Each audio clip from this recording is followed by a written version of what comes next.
Bienvenue et merci d'être avec nous pour ce nouveau numéro de Reporter, le magazine de grands reportages de la rédaction de France 24.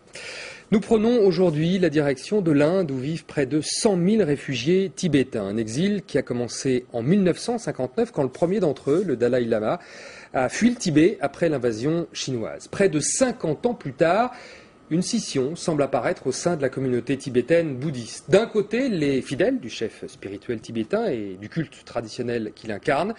De l'autre, les adeptes du culte Dorje Shugden, un dieu du bouddhisme traditionnel tibétain que le Dalai Lama considère comme un démon. Derrière cette divergence spirituelle, il y a un enjeu politique. Les Shugden sont ouvertement accusés par le Dalai Lama de soutenir la Chine et de trahir la cause tibétaine. C'est un reportage en Inde de notre correspondante Capucine Henry avec Nicolas Hack. À première vue, rien ne distingue ce moine bouddhiste d'un autre. Pourtant, c'est un paria. Delektang est un moine Shugden et le dieu qu'il vénère est considéré comme un démon par le Dalai Lama lui-même. Depuis 2 mois, dans ce village de réfugiés tibétains du sud de l'Inde, toutes les portes lui sont fermées, à lui et aux membres de sa communauté. Regardez ce qu'il y a écrit là. Les pratiquants de Shugden n'ont pas le droit de rentrer dans ce magasin. Bonjour, je peux rentrer? C'est autorisé? Je suis un pratiquant Shugden. Non, nous avons juré de renier la pratique Shugden.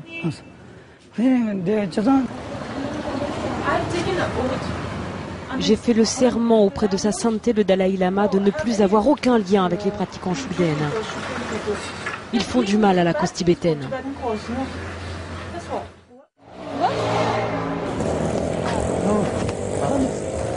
En quelques mois, la ville jusque-là paisible a mis au banc une partie de sa population. Dans les rues, l'heure est à la chasse aux sorcières, avec sur les murs les portraits des leaders Shugden, placardés comme des hors-la-loi. Regardez, ils viennent d'afficher leurs photos sur les murs. Il n'y a pas que les commerces dont ils sont exclus. Les institutions publiques leur sont désormais interdites. Il est écrit que si vous n'avez pas renié Shugden, vous ne pouvez pas rentrer à l'hôpital. C'est l'apartheid en terre bouddhiste. Nous sommes tous les deux des moines. En tant que bouddhistes, vous n'avez pas honte d'être contre le Dalai Lama? Il est notre seul pilier, le seul sur qui l'on puisse compter. Pas du tout. Nous ne sommes pas en train de violer l'enseignement. On est jetés de partout, juste pour notre religion. Vous êtes en train de violer l'enseignement de Bouddha. Vous croyez aux démons, vous n'avez rien à faire ici. Visiblement, l'attention que nous portons au Shugden dérange. Ce sujet est très polémique. Filmer n'est pas interdit, mais filmer ces gens peut créer beaucoup de problèmes. Fais attention à ce que tu leur dis. Nous vivons un moment critique.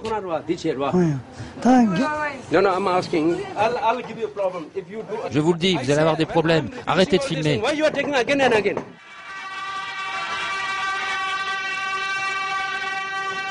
Le 7 janvier dernier, le Dalai Lama prononce un discours sans appel dans cette université tibétaine du sud de l'Inde. Devant des centaines de moines, il va condamner le mouvement Shugden et ses adeptes, un discours d'une rare violence.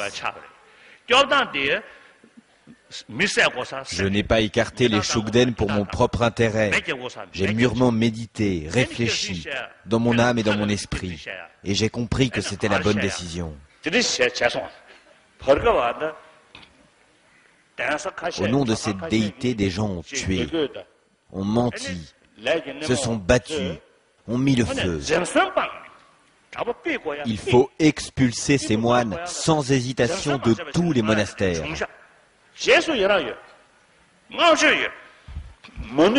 S'ils ne sont pas contents, vous pouvez leur dire que le Dalai Lama lui-même a demandé de le faire et que c'est très urgent.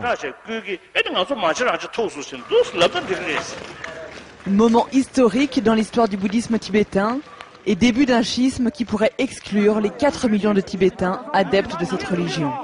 Quelques semaines après le discours du Dalai Lama, vous n'avez pas honte de nous poser autant de problèmes? Faites-les sortir, chassez-les. Les moines Shugden ne peuvent plus entrer dans les monastères deux camps s'opposent. Les moines récalcitrants vont se regrouper à l'écart du monastère. Désormais, ils sont vus comme des rebelles, des traîtres qui ont tourné le dos à leur maître. Leur faute, avoir choisi de vénérer cette icône. Une déité pour eux, un esprit démoniaque contraire au bouddhisme selon le Dalai Lama.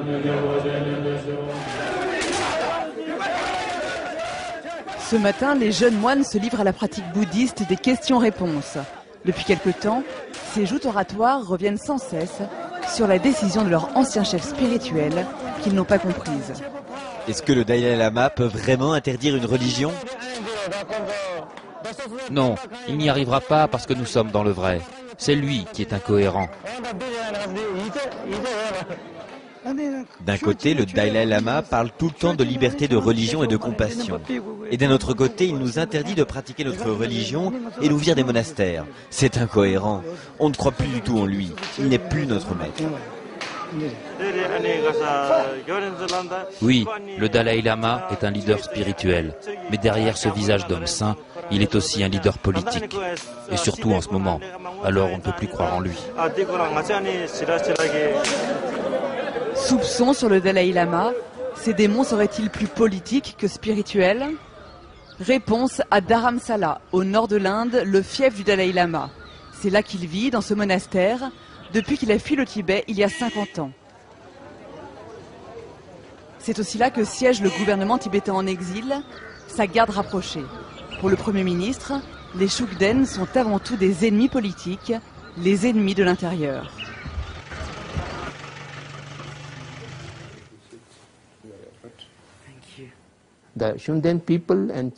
Les Shugden et les Chinois sont liés. C'est évident.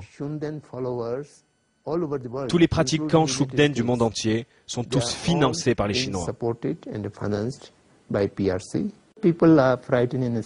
Les gens sont inquiets. Ils ont peur. Les Shugden sont en train de devenir des terroristes.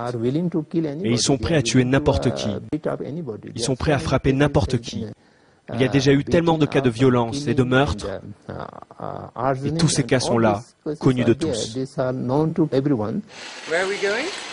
Pour mieux nous convaincre, il nous fait conduire dans cette ancienne chambre transformée en musée. Une sorte de musée de l'horreur dédié au meurtre d'un grand maître bouddhiste et de deux de ses élèves en 97. Ce moine avait consacré sa vie et son œuvre à dénoncer l'esprit démoniaque Shugden. Pour les pro-Dalai Lama, la culpabilité des Shugden ne fait aucun doute. Deux pratiquants Shugden sont arrivés ici, dans cette chambre, et l'ont assassiné. Vous pouvez voir les photos ici. Deux de ces étudiants ont aussi été assassinés. Vous pouvez voir des marques dans l'estomac. On veut montrer au monde entier qu'ils sont capables de faire des choses comme ça. Les Shugden assassins, mais surtout traîtres politiques à la solde des Chinois, selon les proches du Dalai Lama. Les services de renseignement tibétains en cherchent les preuves. Sur cette photo, le chef de la sécurité nous montre cet homme de dos, un Shugden très influent. C'est le principal fondateur des Shugden en Inde et dans le monde. Il est là avec les gens de l'ambassade de Chine au Népal. Regardez! Et le même jour, ce moine, Mahalama Lobsang Yeshi, celui-là, tous les ans, l'ambassade de Chine organise une fête avec leurs contacts. Il était à la fête.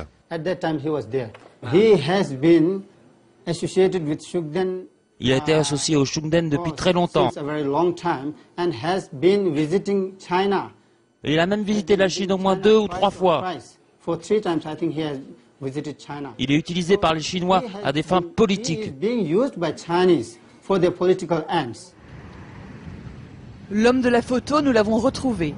Il vit dans le sud de l'Inde, près du monastère rebelle, entouré d'une dizaine de disciples. Lui aussi a déclaré la guerre. Il vient de déposer une plainte contre le Dalai Lama devant la haute cour de justice indienne pour persécution religieuse. Agit-il seul ou en service commandé? Il nie travailler pour le compte des Chinois, mais ne cache pas ses amitiés. Bien sûr, j'apprécie beaucoup les Chinois et j'approuve ce qu'ils sont en train de faire au Tibet. Pourquoi? Ce que nous sommes en train de vivre avec le Dalai Lama laisse facilement imaginer ce que pouvait être son régime théocratique dans le passé, au Tibet. C'était beaucoup plus violent que ce que vivent aujourd'hui les Tibétains. Si nous avions vécu sous son régime, nous aurions sans doute été crucifiés. À l'Inquisition version tibétaine, il oppose la clémence des dirigeants chinois. Les violences qui ont accompagné l'invasion du Tibet, presque un détail pour lui. Quand vous parlez des excès de la révolution culturelle, ces excès étaient beaucoup plus sévères en Chine qu'ils ne l'étaient au Tibet. Ce qui s'est passé au Tibet n'était pas aussi grave que ce qui s'est passé en Chine. Malgré toute la folie et l'enthousiasme de la révolution culturelle, elle n'a pas touché le Tibet. Des révolutions politiques sans erreur ne sont pas réalisables. Regardez toutes les révolutions. Regardez la Révolution française. Démon à la botte de la Chine contre Dalai Lama autoritaire et belliqueux, la guerre est déclarée et les victimes collatérales sont déjà nombreuses, frappées jusque dans leur exil. En Inde, les fidèles de la déité Shukden sont aujourd'hui obligés de se cacher. Cette vieille femme a dû fuir son village parce qu'elle se sentait menacée. Elle a trouvé refuge à 300 km de chez elle, dans cette famille. J'ai pris tous mes bagages, j'ai fermé à clé ma maison et j'ai fui il y a 3 jours. Je n'avais plus le choix. J'étais la seule Shukden de mon village. J'ai eu beaucoup de problèmes. J'étais obligée de fermer la porte à clé, avec de grosses pierres et du bois, pour être sûre que personne ne vienne m'attaquer. Je ne pouvais pas dormir.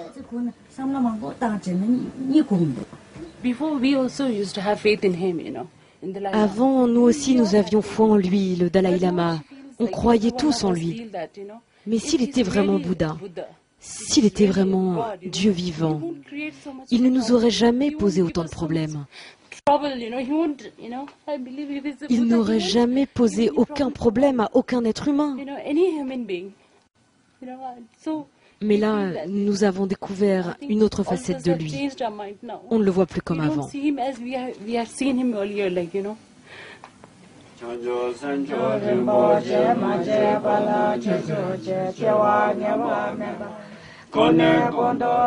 Loin des considérations politiques, il pratique depuis toujours ce culte dans l'intimité. Mais cette fois, la politique les a rattrapés.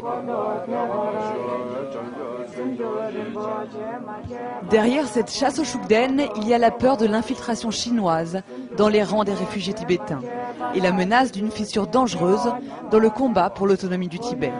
Menace dont les Shukden sont devenus le symbole, malgré eux.